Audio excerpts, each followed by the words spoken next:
पाठ 4। जैसी करनी वैसी भरनी।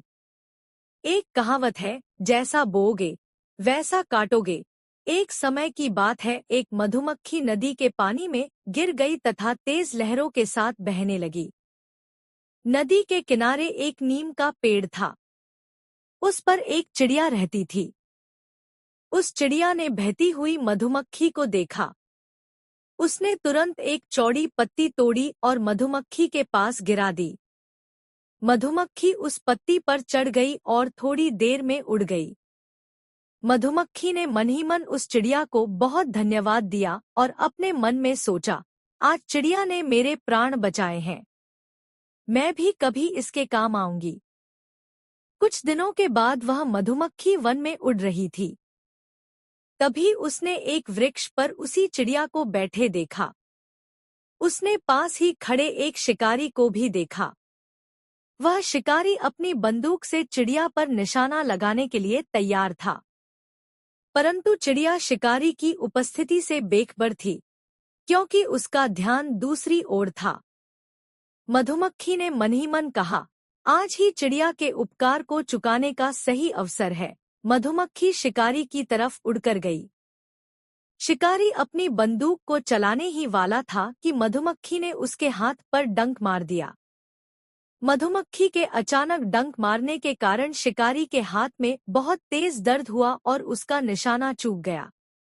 बंदूक की आवाज सुनकर चिड़िया उड़ गई और इस तरह उसका जीवन बच गया। चिड़िया का जीवन इसलिए बचा क्योंकि उसने भी एक दिन उदारता व दया का परिचय दिया था और मधुमक्खी के प्राण बचाए थे। बच्चों, इस प्रकार तुमने देखा, व्यक्ति के द्वारा किया गया अच्छा काम बुरे वक्त में उसके काम आता है। ईश्वर भी उसी व्यक्ति को प्यार करता है जो परोपकारी व दयालु होता है। एक गांव में 3 मित्र रहते थे। उनके नाम अजय, विजय व सुमित थे। एक बार वे तीनों काम की तलाश में शहर के लिए चल पड़े। रास्ते में एक घना जंगल पड़ता था।